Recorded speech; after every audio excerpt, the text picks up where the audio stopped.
I considered myself like a little boy coming into this shop trying to figure out how to do this. And I surrounded myself with the best people possible, and I learned how to do these things. It's all a jigsaw puzzle. A combination of building a certain amount in the studio and then stealing images from the semi-redundant French Navy in Brest or somewhere in Normandy or in Toulon and a submarine museum somewhere else in the world. You know, we didn't know where we were going to go, but we had to piece all these things together, which is what my job's all about. It's also what design is in particular all about. As you know, a large percentage of the film takes place in a very restricted area in the submarine itself, and it's difficult to light logistically or naturally a space like a submarine where they lose electricity 70 meters below the surface because there's basically no light. Working in water is a lot of trouble. It's a lot of hours, it's a lot of money, it's a lot of effort. And luckily, I was surrounded by fantastic people who could help me, who could come up with amazing ideas. Simple ideas, like you have to fill up a room with water, and instead we build a room and sink it into a pool.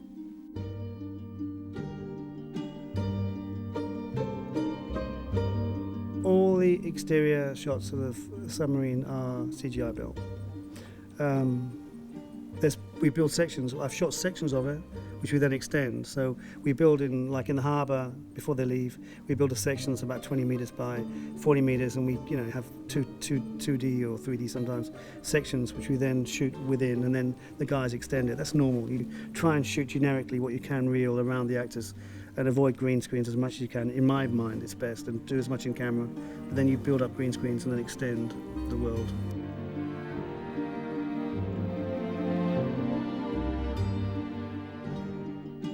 I wanted to supervise most of the underwater sequence because it's delicate and it's personal. I wanted to have a certain personal look, so it's best I did that myself. Visually, I knew it would be difficult. I knew it would be a challenge. I didn't know it was going to be physically as hard as it became. I didn't realise I was going to lose 7 kilos and come out in sweat rashes and in these horrible macho costumes you have to wear. So we weaved that into our story as a small unit. We went over there and did it, and I had a second unit working parallel to me on some scenes. The explosions were done on separate sets that were carefully constructed for safety again, because there's fire and smoke and vapours and stuff like that. It's in the film, and it really does help. 5, 4, 3, 2, 1, explosion!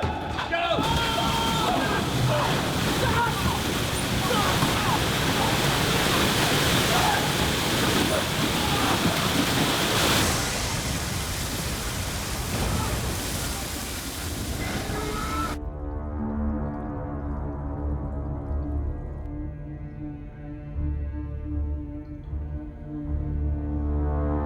The spectacular long dive scene is interesting because I wanted most of the movie to be in long takes, because I thought time was essential, and you can feel time when you do long takes.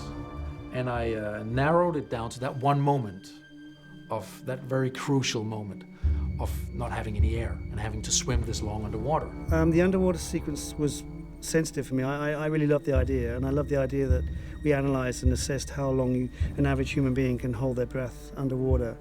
And so Thomas and I sort of had this concept that we would hang on to a real time period that was credible and have these guys seamlessly, which is not new. I mean, we create seamless films like Birdman. It's not a new technique, but we wanted it to seem like it was one long take, and we struggled to do it. I had an underwater cameraman, Vim, who's a wonderful, thin, light, agile gentleman who moved around the water like a fish, and he did really well.